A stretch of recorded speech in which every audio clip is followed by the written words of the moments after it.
All right, so this is the story of the worst date I've ever been on. For a little bit of background context, I was around 19 at the time. I'm 24 now, and I think the guy, we'll call him John Doe, just for sake of the story. He was 23, 24, somewhere around there. And obviously, I'm Rihanna. So we had gone on one date previous to this. So this worst date that I've ever had was not my first date with this guy. So we went on the one date previous, so I didn't really think anything would be too strange with the second one, you know what I mean? Like, our first date was all right, no, nothing here or there. And mind you, we met on Tinder. Is that necessarily a good thing? Give or take. Am I gonna say that I was desperate? No. Am I going to say that I was lacking self-confidence at this point in time and accepting of bare minimum? Yes. So, we planned to meet at Applebee's here in Ashland, and it was about an hour before we were meeting, and I texted him, like, hey, are we still on? And like I said, like, this was our second date, so I didn't think he was gonna ghost me or blow me off or anything, so I just figured it was gonna be normal. So like I said, I texted him about an hour before and nothing. Like I said, again, this was our second date, so I didn't think anything out of the ordinary. He worked third shift, so I didn't think that he was going to blow me off. So I texted him, no response. I got ready myself, and then I went to my mom's work in Ashland and just hung out there until he texted me. Excuse me. Lo and behold, obviously he slept in.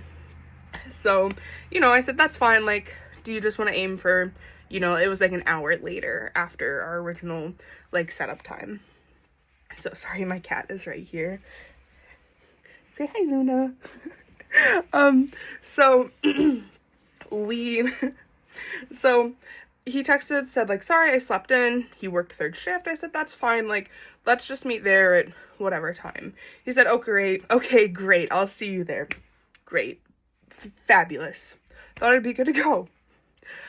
So I go to Applebee's and I am waiting for this man. And I am there, and he pulls up, which is okay, great. That's exactly what we need. This man walks up to me and says, like, hi, Rihanna. I'm like, hey, John, He said, sorry I'm late, like, I overslept last night from working. He said, I didn't even have time to brush my teeth. And I'm like, what do you say to someone who says that? What do you say? So I was just like, oh, okay, like, I don't even remember what I said. I was speechless, truly. And then he also told me that he was still wearing the clothes that he wore to work last night. And it was like basketball shorts and a t-shirt. Yeah. I'm not going to remark on that being here or there. It is what it is, though. So we go in, and he orders, I think, wings, and I get, like, a wrap or something. And we're talking, conversation is what it is, you know what I mean? And he brings up two very strange things during this date that I would never say to somebody out loud. I don't remember which one he says first or which one he says second, but at some point in conversation, he's like, yeah, I'm going through a lot of, like, legal struggles right now. I'm like, oh, what do you mean by legal struggles, John? And he was like, yeah, well, me and my friend, we broke into one of my grandparents' rental properties, and because there was a safe there, and he talked me into stealing, so, like, we stole all this money, and now, like, I have to go to court because of it. And I'm like, cool, good to know. Hope it goes well. You know what I mean? I'm shocked. I'm baffled. What do you say?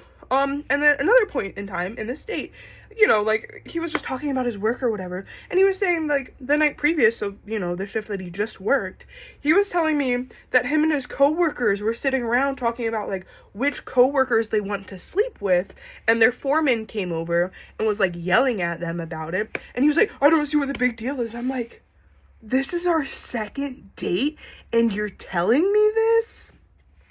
So, day wraps up, nothing phenomenal.